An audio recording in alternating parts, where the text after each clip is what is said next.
एका इसमाने आपल्या 3 मुलींवर बलात्कार केल्याची धक्कादायक घटना घडली आहे। या मुलींनी नालासोपारा पोलीस ठाण्यात तक्रार दिल्यानंतर हा प्रकार उघडकीस आलाय। मुलीचा पिता खंडणी आणि गोळीबार तसेच हत्येसारख्या गंभीर गुन्ह्यातील आरोपी आहे। बुधवारी नालासोपारा पोलिसांनी मुलींचे जबाब नोंदवून गुन्हा दाखल केला आहे।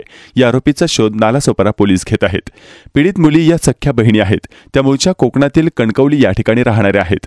मुलींचा 56 वर्षीय पिता कुख्यात गुन्हेगार आहे। त्याला 5 मुली आहेत। कोकणातील गावी असताना तो या मुलींवर बळजबरीने बलात्कार करत होता। यापैकी एका मुलीचा 4 वेळा गर्भपातही करण्यात आला होता, अशी माहिती पोलिसांनी दिली। अखेर पित्याच्या अत्याचाराला कंटाळून आई 5ही मुलींना घेऊन नालासोपारा या ठिकाणी एका नातेवाईकाच्या आश्रयाला आली। या 3 मुलींपैकी मोठी मुलगी 21 वर्षांची असून अन्य 2 मुली या अल्पवयीन आहेत। वडिलांकडून होत असलेल्या अत्याचाराच्या विरोधात तक्रार करण्याचा निर्णय त्यांनी हिमतीने घेतला। मोठ्या मुलीने याबाबतची फिर्याद दिली आहे। आतापर्यंत वडिलांच्या दहशतीमुळे गप्प बसल्याचे मुलींनी पोलिसांना सांगितले। मुलींच्या तक्रारीवरून नालासोपारा पोलिसांनी आरोपी विरोधात बलात्कार आणि पॉस्को अंतर्गत गुन्हा दाखल केला आहे।